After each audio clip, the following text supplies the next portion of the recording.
sharing with us on how to build a business and a life with intention. Listen, Barnak is up next.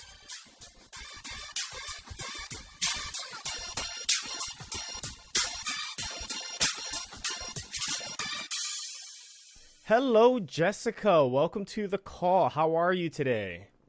I am wonderful. How are you? I'm doing fantastic. Thank you so much for taking some time out of your schedule to join us.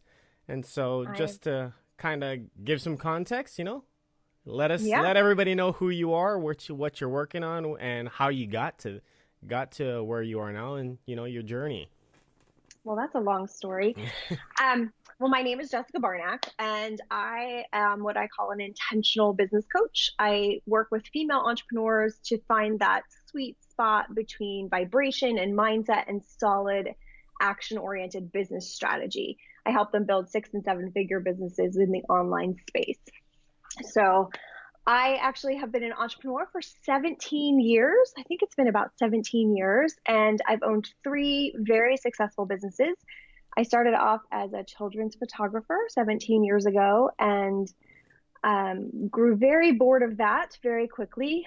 And I transitioned from that into interior design, and then transitioned from that when people started asking me to help them build their businesses. I transitioned into business coaching, and that's where I've been for the past 5 years. So super fun, super exciting. All over the place. So during this, journey, what really brought about the transitions? It was kind of like while you through your career of being an entrepreneur, you were almost like, the college student that kept changing majors.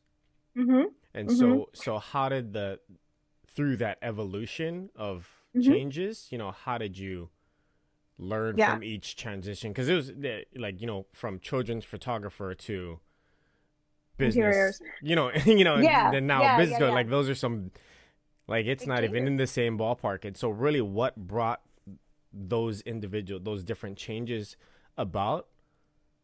Yeah. So when I was, let me think, what year was it? It was 2007. I was a children's photographer, and I have 2 daughters. And within the span of about 90 days during that year, I lost my studio. My studio burned down the day before Thanksgiving, 2007. And so I lost 100% of my business and, materials, computers, orders, files, that stuff. And then exactly 1 week after that studio fire, my 2-year-old daughter was diagnosed with cystic fibrosis, which is technically it's considered to be a terminal illness, but today it's more chronic. But back then we weren't really sure what that looked like. So fire happens. 1 week later, kids diagnosed with cystic fibrosis, the whole world comes crashing down, right? You're a mother, you're freaking out. Business really isn't that important in that moment. And, we pick ourselves back up. And 2 months later, my 6-year-old daughter was also diagnosed with cystic fibrosis. So within the span of 90 days, I lost my business, and both of my daughters were told that they were going to live to be about 20. So that was the catalyst for the downfall of the portrait studio, because I went through this period of real just mindset and really needing to realize that the way I was choosing to stay stuck in that fear of losing my daughters and the fear of what was to come was dictating the life in front of me. And so I went through a 2.5-year sort of battle. I guess you could call it a really strong battle with overcoming my own negative space to realize that I was choosing to stay there, that I could choose to stay in the darkness, or I could choose to step out of it. And so when I made that choice to step out of it, I actually read a book. A friend of mine gave me the book Light is the New Black by Rebecca Campbell. And I read that book in one day. And when I finished that book, I realized that I was choosing to stay in that weird negative space of fear. And that was the day that I called my husband and I told him that I was going to close my studio and that I didn't want to do this anymore. And I was working to work, and then I missed my kids, and I just wanted to try something else because I wasn't happy. So that was the catalyst. My children being diagnosed was the catalyst for everything amazing that has happened from then until now. No, that's so amazing, especially when you just stop and realize how big of a change that was and how common, that trap is of staying stuck in fear, especially with having such traumatic, events happen. And, not to mention, I mean, just in a lifetime of those things happening is something nobody really wants to deal with. But you had it happen, within a week. Yeah, 90 days. It was 90 days from start to finish, and it was insane. And so how is it that you were able to really overcome the obstacle of losing everything in the fire? Because as an entrepreneur, that's worst case scenario. Yeah, that's that's worst case scenario. So it's not like a hypothetical. It actually happened. So how did the entrepreneur in your brain handle that? Because you still had to deal with the mom. So we'll kind of, the mom side of things, we'll deal with that. And we'll talk about that in a little bit. But that's a whole nother side of the brain. Right. So, well, before my kids were diagnosed, my natural state of being is super high vibe. Like, I am not a negative Nelly. I was never a glasses half empty kind of person. Mm-hmm. So when the studio fire happened, I took it in stride, right? Like, sorry, I need a drink. No problem. It happened, and I've always been that person who just accepts what is and just usually asks myself, okay, I can't change this, but how can I move forward from this? I never really looked back. I've never really looked back very much in my life. So I like to look forward. I like to say, okay, this has happened. I can't change this. How can I move forward with intention? How can I move forward in the strongest possible way? And so I remember the day after the fire, it was Thanksgiving, and I was with my family, and we were sitting there, and I was like, you know what? It's going to be okay. It's just stuff. It's just digital files. It's just stuff. Nobody died. Like, it's okay. And it was fine. And then, to be perfectly honest, and it's actually quite comical, is like 3 days later, that insurance check totally made me feel a lot better. I was like, oh, okay. So it's all going to be really okay. I can buy a better camera now. Here's the hook, guys. File an insurance claim. I had business insurance, thank God, right? And so the insurance check, it really did put a nice little Band-Aid on it. And I was like, okay, it's just stuff. I can order everything online. And we did rebuild, and it did come back. And then, a couple of years later, we closed it down because I was spiraling from the cystic fibrosis diagnosis. But, I was never a person to sit and wallow in the things that happened to me. Okay. And so during this transition, because week one, right? Fire happens. Entrepreneurs just like, great, I just lost everything. I know I can do it. I did it once. I'll do it again. I'll just rebuild because, like you said, it's just stuff. And so that's a whole nother topic in itself that we can kind of touch on since we're at it, is just the importance of realizing it's just stuff. Like, and telling yourself that you need to look forward with the two words that you said that are the most important thing of it is with intention. Because I can look forward, but then that's just a dream. Yeah. I always believe that you can design your life, right? You can design your life. Everything that is in your life is a direct manifestation of the way your thoughts and your energy and everything is happening right now in your life. Everything that you see around you has been manifested. Your house, your car, your job, your girlfriend, whatever. Everything has been a direct manifestation of the way your thoughts have been directed. And in that moment, I remember thinking, okay, this can go badly. I could go down a rabbit hole here, or I can choose not to. It's just that my motto in life, and drive my family crazy with this, is I always say you can choose differently. In every single moment, there is another choice. And it's just a matter of choosing the one that feels good to you or choosing the one that feels terrible. And you always should choose the one that feels aligned and feels good to you. And that's really all I did in that moment, was just choose to feel better. And the way I felt better was choosing not to stay stuck in it. No, I love that. It's what they always say, that, trust your gut. And a lot of people, they don't, and they don't realize how important it is. But a lot of time it's because they maybe subconsciously don't realize that they are not aligned, and right in the mind with the right perspectives. But we'll dive into that in a little bit. But really, so how did And then what happened next? Kind of walk us through it a little slower and it kind of more what you were dealing with internally, because you touched on it, you had to overcome, and this was like almost a 2 year, Yeah. Yeah. process of identifying things and figuring it out and then working through it. I mean, so there's a lot of things that happened internally. So you Hmm. so had the studio as the entrepreneur, you really kind of had that figured out. Boom, all right, I'll just put another business plan together. I'm gonna figure it out. Boom, I got the check. Like you knew something. There was a security because you had the insurance, so you knew you were kind of covered. It was just a Yep. matter of putting the work in to get it Hmm. rebuilt. But then following week, then you get the mom trigger going off Yeah. because you Yeah. have the diagnosis. Yeah. And I think for women, that's the hardest thing, right? So women have the biggest fear of any woman who has children is that she's going to lose her kids.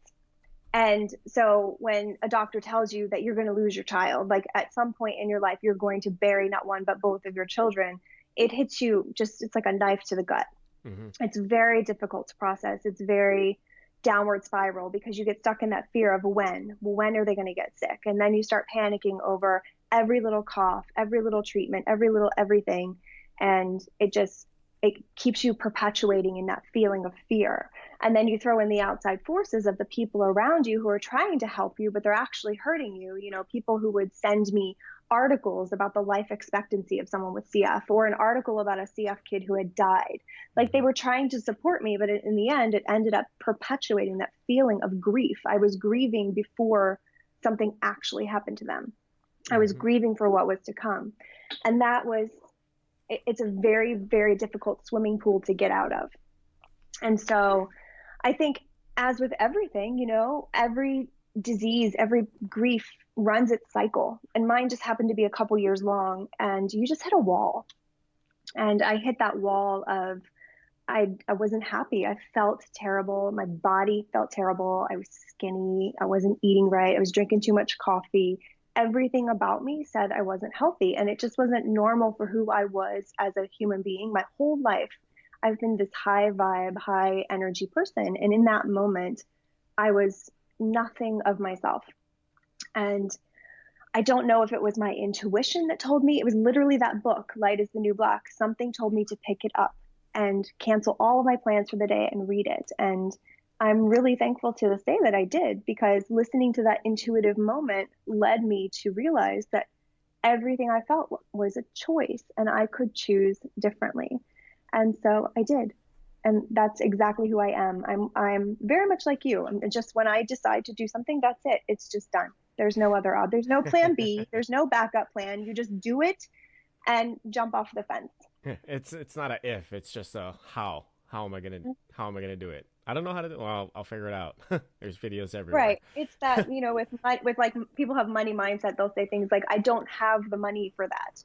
And I'm always in my head, I'm like, you really need to be saying, how can I find the money for that? Hmm. It's just a simple shift in the way you think. And that's how my mind is wired. No, and such a good thing. And the good thing is, it's something that can be learned. It's not just some natural ability that people do or don't have.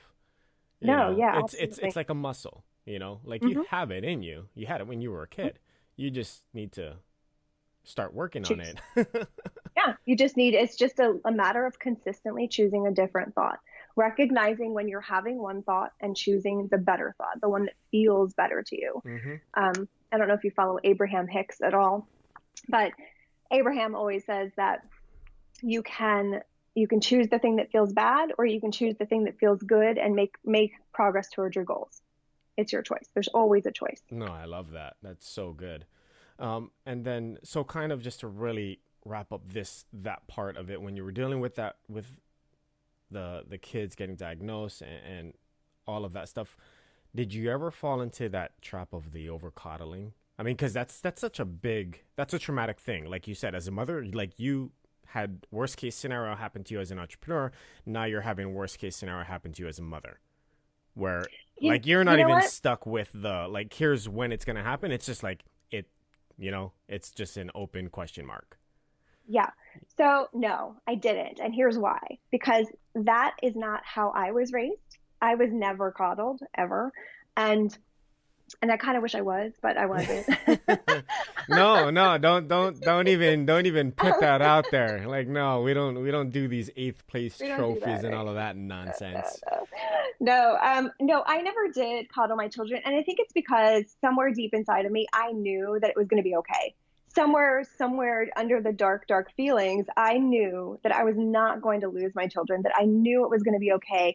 And I didn't want to coddle my children and be raising spoiled brats. And then in 10 years, they find a cure for CF, and I've got these just monsters on my hands. So I did not coddle my children, and my husband and I, we kept everything the same. We did not give them any special attention. And over the years, and my kids are 100% healthy today, like they are totally fine. Um, Over the years, we've come up with this motto with cystic fibrosis, and we pretty much apply this to anything major in our lives. We give the problem what it deserves, what it requires, and then nothing more. We don't spend any more time thinking about cystic fibrosis than we absolutely have to. It does not define our family. It does not define my children. It gets what it needs, and then we don't think about it. No, I love that. And it uses energy. Even if it's worrying about anything, worrying is like you're fearful of something that hasn't happened yet. And so when you're using that energy, it's like, sure, you might be able to physically still do tasks, but it's wasted energy. Mm-hmm. It's taking up I mean, that's what's in your mind. Like, your mind is real estate. It's taking up, if you are spending time thinking about it, it is taking up real estate in your mind. And therefore you are starting to attract it. It might be on a microscopic level, but it's happening. Right, where you're putting awareness, where the awareness goes, the manifestation starts to brew. Hmm. And I do not like to put my awareness on things I don't want to attract into my life. So we give it what it requires, and we don't give it a moment more. Perfect. And then, so through this process, because I mean, this was all during the process of, overcoming that internal negativity. Mm-hmm. So you read the book, and then you knew you had to mentally make the shift. Or Mm-hmm. Yeah. maybe that confirmed, because you already had that intuit, that kind of like that hidden gut feeling somewhere deep down that was like, hey, somehow it's gonna work out. I don't know how, but it's just going to. So you knew it was there. And Mhm. so when did you really get that shove? Was it, obviously it was after the book, but when did the Yeah. gas get poured on the fire? So I read the book, and I'm not exaggerating. When I finished the book, I closed the book, and I had a moment to myself, and I was like, okay, I'm choosing to stay here. I need to step out of this. And that afternoon, I had a second, I guess you could call it a hit of intuition, or an idea just popped into my mind. And I called my husband, and I was sitting in my portrait studio, the new one we had rebuilt at the time. And I said to him, I said, I think we need to move. And we had just moved, like we had just moved houses, we had just purchased a house, and he was basically like, WTF are you talking about? Like, we're not moving, you're insane. And he listened to me on the phone, and I was like, no, no, no, I really hate my job, I miss my kids, I really think I need a fresh start, I think we need to move. I want you to ask your boss if there's a transfer available, because we had moved 8 times with his company before, so I knew it was a possibility. And he was like, I You think he you were was just, gonna cash in on that one. You're like, I did yeah. it 8 times. I'm gonna cash in at least once. Right, right. So I knew I wanted to move. I wanted a fresh start. I wanted to shut it down. I wanted to move. So I called him, and I told him this, and he just kind of like was like, okay. He listened to me, and he was like, okay, I'll ask my boss. And at the time I thought, okay, he's just appeasing me. Like, he's waiting for my crazy to pass, right? So he's hanging up, and It's a whole he's another conversation that we deal right, with right, as men. right, We right. never say it. We, So, we we just let you say it and just nod our heads. Like, I have no idea what she's talking about. She's not crazy. But in our heads, we're, right, we're like, I absolutely agree. I concur. right, right, 100%. right. So he hangs up the phone, and he's like, I will look into it. And I'm like, okay, he's letting me just ramble. And then, to my stunned self, he called me back an hour later, and he said, you're not going to believe this. He said, there's a job doing what I do within the company. They would move us, they would pay for movers, help us buy and sell our house, and we could move in 2 weeks, and we'd be living 10 minutes from my parents. And just like that, the universe provided the out that I needed. And I truly believe that it's because I decided that I was no longer going to stay stuck in that situation. And as soon as I decided, and there was no plan B, the universe had no choice but to manifest it for me. And literally 2 weeks later, we were packing up our house. I had closed my studio and we moved to a different state, and we were living within minutes of his parents. Wow. And so I'm, what did that do? So once you got through that, you realized what was happening, you made the decision, yeah, it happened. What happened after the move? that is when I took 2 years and I redesigned my whole life. I remember sitting at a kitchen table, and my kids were little at the time. So they had the big art paper, the easel with the art. Yeah. And I ripped off a huge piece of their art paper and I drew in boxes all over this art paper, every segment of my life: mother, friend, wife, fitness, sexuality, spirituality, cooking, whatever section I could come up with my whole life. I put them in boxes on this paper. And I remember splitting each box into two. And on one side it said where I am now, and the other side it said where I want to be. And I made action steps for every area of my life of what I needed to change to get to the person I wanted to become. And from that point, I took 2 years, and every single month I fixed another section of my life. I just addressed it for 30 days and 30 days and 30 days and 30 days. And I went through this for every area of my life until I was overall back to the person I actually liked. And so that was the biggest transformation for me. So that's when I got into spirituality, and that's when I got into the deep mindset work, and that's when I got into pairing and learning more about business and learning how to combine vibration and manifestation and energy into business coaching. No, I love it. And, being that this is really what you dive into, on a professional level, talk a little bit about the importance of drawing out your life, like literally drawing out your life. Because I think there's such an important aspect to it with that visual. Being able to visually see it. Because a lot of people think, oh, I know where I wanted to go, or I know what I need to do. But then it's like, it's almost like it's still, if it's still only in your brain and hasn't been written down and physically drawn out, it's almost like it's still just like your subconscious is saying that, okay, you know it, but it's still kind of in the box. Right. Well, you have to bring it out of the box. Yeah. And so there's some magic that happens when you put pen to paper and you put something down on paper, and not a keyboard, but like actual pen to paper.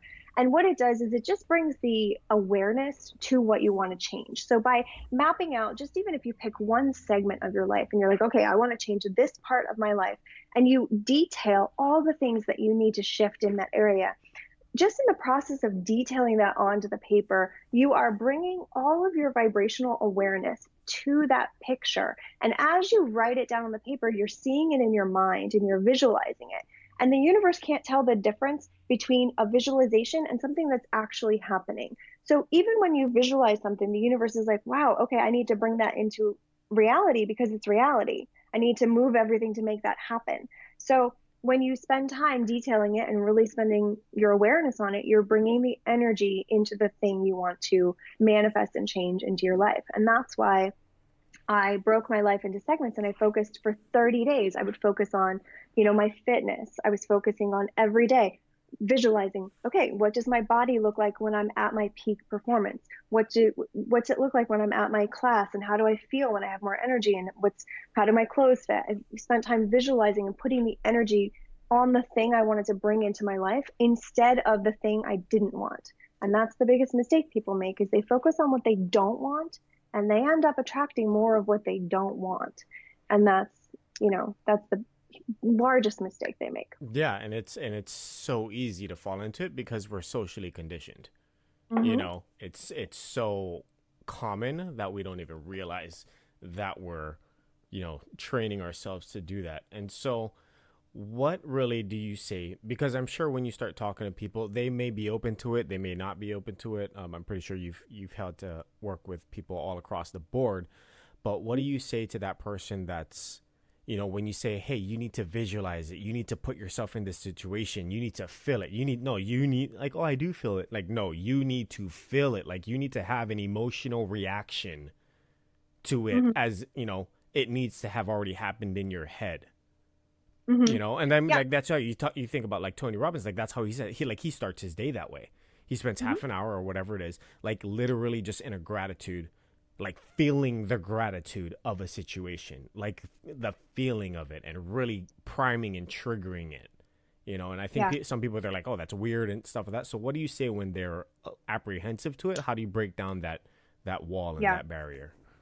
So there's an exercise that I always have people do if they're really hesitant, or if they'll say things like, "Oh, I can't see things in my head," right? And Yeah. I can't picture things in my head. So one really great and easy exercise to do is the thing that you're thankful for. So gratitude is a wonderful way to get your emotions and the juices flowing. Um, so if you're thankful for and want to attract, say, more money, one of the things that I love to have my clients do is sit down, pen to paper, and write a love letter to your money. Tell your money how much you love it. Tell your money how much good it's brought into your life. Tell your money what the amazing things the money has manifested for you. Write a love letter to whatever it is you want to attract more of into your life, or whatever you have gratitude for. And just the act of pen to paper and writing these emotional words down on paper, it does evoke emotion, and it taps into a part of you that sometimes is separate from your head. Mm-hmm. And And what are super the powerful results that you usually see? The results are that the person feels more connected. They can feel it vibrationally. When someone goes through this exercise, you feel it in your body. You feel goosebumps. You feel more aligned. You feel more connected. And if you do it consistently, that thing that you're focusing on comes right into your life. And a really easy way is to run an experiment. So I always do this with my kids. I have them pick something like an object that is benign, like that they believe exists. So like just say orange butterfly, right? So if you spend 1 minute of your time today focusing on in your mind, just picturing an orange monarch butterfly, just an orange butterfly, 1 minute, see nothing but that butterfly flapping in your mind, really focus on it for 60 seconds. At some point in the next 24 hours, you will see another orange butterfly. You'll see it in your experience because you put 1 minute of focus on that. You'll see an orange butterfly on a book or in the news or in the air or at the bookstore or somewhere. It will show up in your experience because you've attracted it. It's that same thing of, do you ever buy a new car, right? Mm-hmm. When you're buying a new car, you know exactly what model, you know exactly what color, you know exactly what finish you want for your car. Well, what happens? You start seeing the car you want everywhere. It shows up everywhere because you've put your awareness on exactly what you want. So you have to take that principle and apply it to what you actually want, the big stuff you want to bring into your life, the money, the clients, the prestige, the fame, the fortune. Mm-hmm. And then, so let's talk about the after effect of this too, or the after plan for this too, because it's not just a visualization and getting into the moment and forcing that emotion to evoke a response, but there also needs to be activity, and so kind of touch on that, and because there has to be some sort of direction with what you are actually proactively doing afterwards and to ensure that happens. Yeah. So when it comes to business specifically, people will say, I want to make this much money, and they'll visualize the money and they'll go through all the steps I tell them to go to. But if they don't, you're right. If they don't do the work, nothing happens. You can't just picture something in your head and have it appear, maybe with an orange butterfly, but not with $100,000 or $1 million. You have to take what I refer to as aligned action. It's action that comes from a place of intuition. There's two different kinds of action. There's action out of desperation, out of needing to force something to happen. And there's action that is intentional and aligned, baby steps that are getting you towards your end goal, and they feel right and they feel good to you. There's, and it's just that internal feeling of being able to ask yourself, okay, this thing that I'm doing right now, does this feel like I'm trying to force this to happen, or does this feel like this is my next best step? And if it's your next best step, great, do it. If it leaves you that gut feeling of like, ugh, then it's not the right action. You need to take it back and really evaluate, okay, what is the next best step that I need to do from a place of alignment and intuition? That is how you get to beautiful businesses that make you happy. Mm-hmm. And so how does somebody learn to, air quote, trust their gut?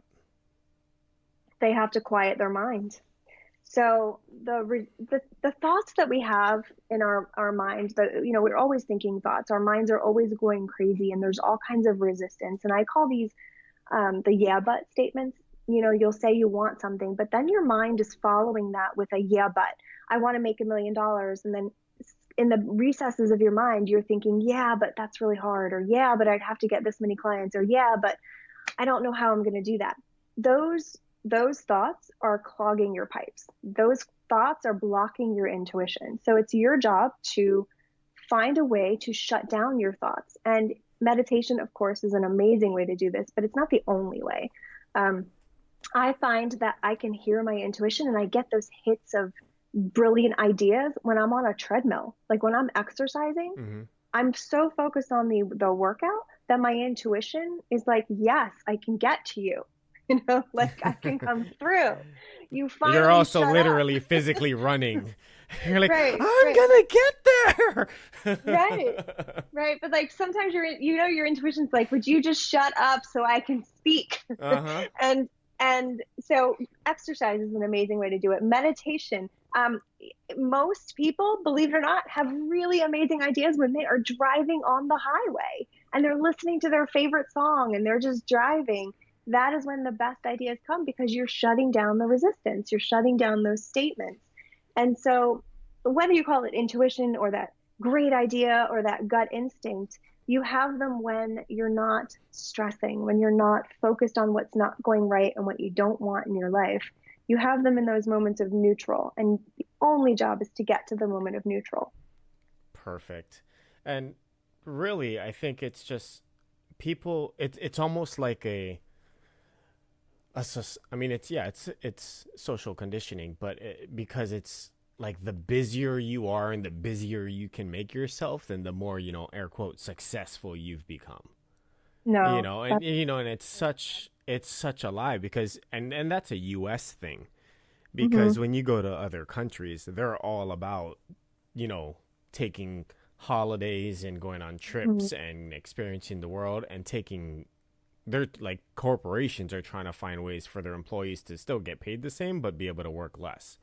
I think right. it was Finland or Sweden or something like that. The actual workday is 6 hours, not 8 hours, and they have like 3 months of vacation paid, Mm-hmm. but it's a US thing where it's, yeah, the harder you work and the more you're working, then that's how Yeah, they we've, rate we've, your success. And it's like, no, that's no. backwards. You're only helping one person, and it's the person who has their name on the title head of the Right. company.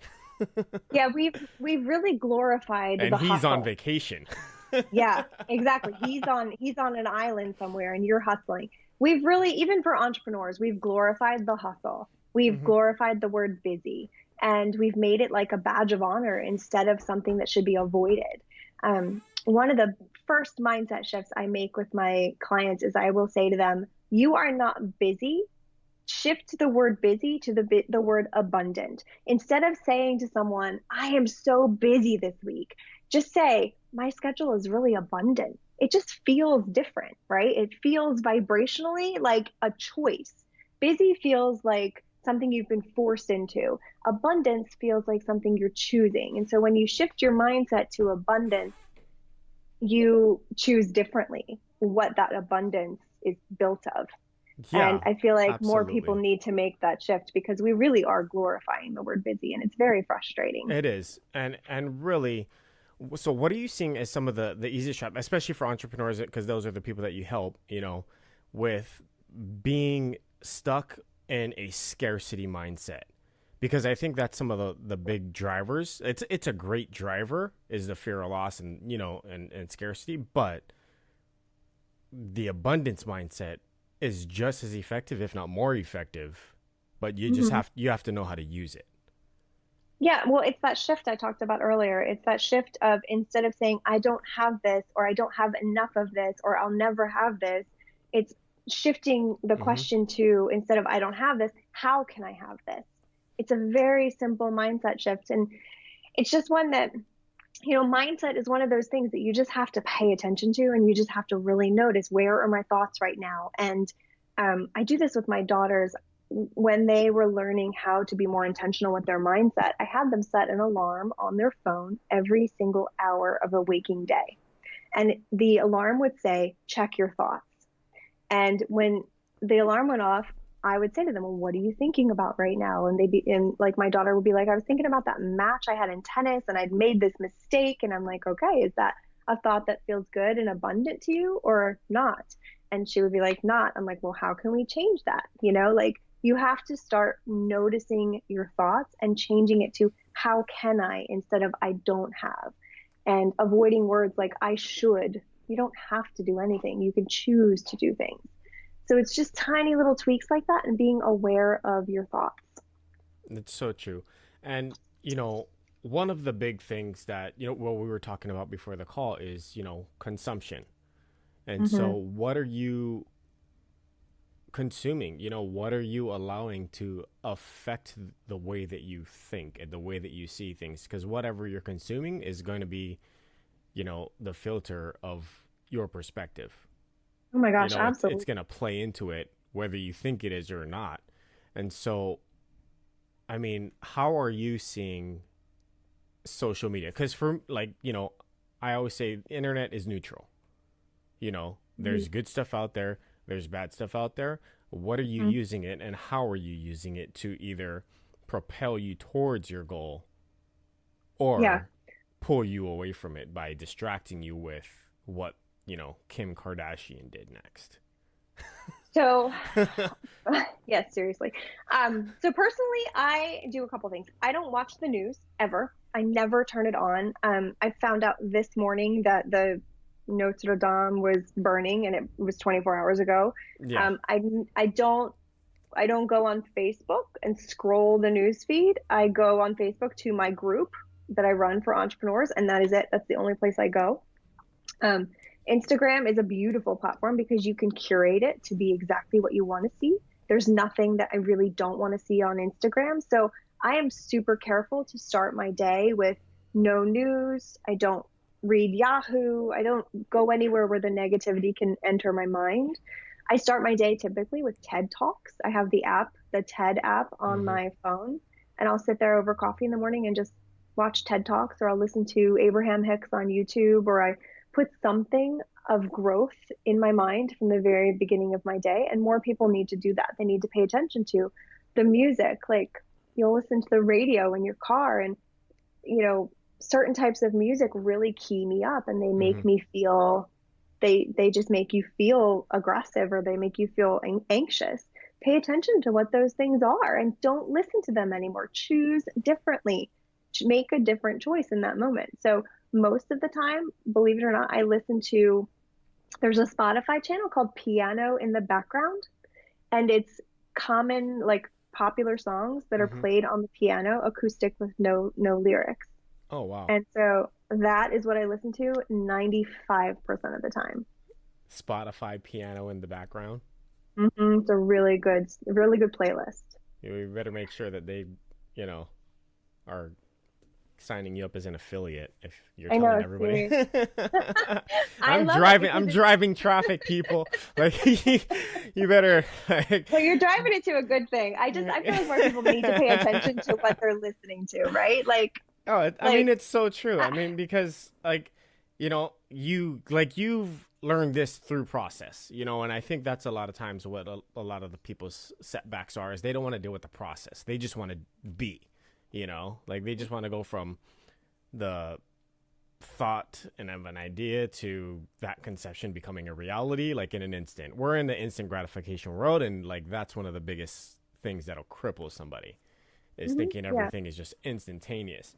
And so, but during this process, like you said, you have a morning routine. And so how did you come across, or when did it really,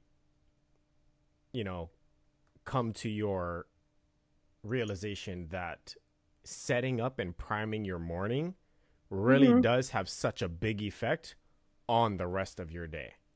Yeah. I wish it was my idea, but it wasn't. I read a book. It was called The Miracle Morning by Hal Elrod. Did you read that book? I have not, but I mean, I've heard the topic. Yeah, so it's a great book, and I love the concept of it. It was fantastic. You know, breaking your morning into segments. He has 6 segments of 6 10-minute segments that you do every morning, and I read it and I tried it for a little while, but it didn't work for me the way he had it broken out. So I I like took sleep that. too much.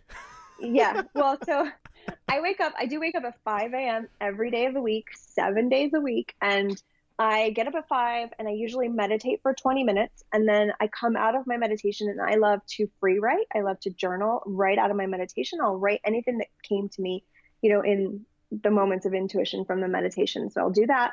And then I like to, while my coffee is brewing, I'll do like a quick 15-minute high intensity, like interval training workout. And then I drink my coffee after that, and I listen to podcasts or YouTube or TED Talks or something, just to get good stuff into my mind. Hmm. And that is my morning. And then my kids are up and all hell breaks loose. But it's No, kids are a blessing. they are. They don't bring teenage- it. They don't bring stress ever. I have 2 teenage daughters, and all the They're the drama best. that They're goes the with that. angels. They don't They're ever fun. talk back. They don't ever have their own opinion. Never. They No, know everything, so that makes life so much easier. it does. It makes it great, great fun. We're speaking it into existence, right? Yes, yes. Let's see if that works. Yeah. So then I just get my kids to school and then I come back and I shower and get on with my day. And by the time I get to that part of my day, I am high vibe. I'm ready to go. I've got good stuff in my mind and it's perfect. And then, so kind of once you got this routine kind of locked down and, outside of, dealing with the teenagers, getting them to school and all of that fun stuff, is there a process are you already primed and ready to take on your day? So I am one of those people that I don't think this would work for everyone. I am the person, whether or not I wake up at 10 a.m. or 4 a.m. When I wake up, it takes me about 3.2 seconds to be completely alert and ready to go. I have no slow wake. I go from 0 to 60. I am up. So technically, I can wake up at 5 o'clock, and by 5:03, I can be writing emails and focus on work. So that's how my brain is wired. Good So for yes, you. but I know, right? So for Like, the I've rest been of that way my us. whole life. For the rest of you, I would say if you're a slow waker, I think the process of drinking my coffee and listening to the podcast and putting some education into my mind is really effective for priming me for success, for work. Because a lot of times the podcasts that I'm listening to are action-based podcasts. I'm learning something about social media, or I'm learning something about business or mindset. And I feel like I've enriched myself. And so I feel very motivated. And that's a beautiful primer for making progress in work. I will say too that I usually am done working every day by 1 p.m. I my best time is from that 7 a.m. window to 1 p.m. is when I crank everything out, and I don't really work after 1 p.m. Nice. Well, there you go. If you want to finish your day earlier, just start your day at 5 and be working by 5:03. You could do it. It is possible. I have done it. This is true. And so what are you seeing? We'll kind of just dive and revert back to your work. And so what are you seeing as some of the trends in the space of, helping people unlock a different layer to themselves, but in business? Expand on your question a little bit. And well, really it's because we're talking about very much on a personal level and for people individually and in their lives and things of that sort. So how are you seeing that translate while you're working with them? How are they translating this into the business world or into their, into their field? Like, what are they doing, or how are you seeing? Is there a difference between people doing it for their personal individual lives, Yeah. and versus doing it for their business? I think in the entrepreneurial space right now, there's a beautiful overlap of personal development. Um, it's really actually quite fascinating to watch. I don't know a single entrepreneur who isn't building on themselves personally and working on their mindset and even their spirituality alongside and simultaneously as their business. I think it's becoming more and more normalized for the two to go hand in hand. That you see CEOs have mindset coaches, and you see entrepreneurs who are, going to Tony Robbins on the weekend, but then they're going and they're learning they're going to a business mastermind the next weekend. Mm-hmm. And it's gorgeous. I think that there's not, the line is very blurred between personal development and business right now. And I think it's amazing because in my world, I work with women, Mm-hmm. and women are stepping up to the plate more than ever before and building their own economy. They're saying no more to corporate America, no more to this, rat race of being corporate mom and being stay-at-home mom, and like they can be whatever they want to be, and they're owning that. But part of that is realizing that they have to work on themselves, and then that work is translated into a business that helps other people do what they did. I mean, most entrepreneurs run a business for people who are simply where they were 5 years ago. Mm-hmm. And so they're helping. You just see this gorgeous parade of women who are rising together and pulling each other up. And it's really, really interesting and fun to watch. No, I love it. And I think, we need more of it. Just in a general sense, we just need more people to step up to the plate and realize that just a simple shift in your perspective and your whole life changes, on so many levels. And then you can really start impacting the people around you. And, but on that note, I know we're coming up on some time here, so I want to make sure we have a few moments for you to share. Where can people find you if they want to get more of this amazing information or start working with you and, learn about your services? Where can people get your information? Well, you can find me on Instagram. I'm at Spiritual Bosses. And I run a Facebook group. It's a private Facebook group for female entrepreneurs. It's called the Society of Female Entrepreneurs. It's a super creative name. And and they can always find me on my website at jessicabarnak.com. Perfect. So that's Jessica Barnak, Jessica, and Barnak is BARNAK.com. Yes. Perfect. Well, Jessica, thank you so much for your time. That was a fantastic call. I mean, thank you. I got a lot out of it. I hope you did. I know everybody else will.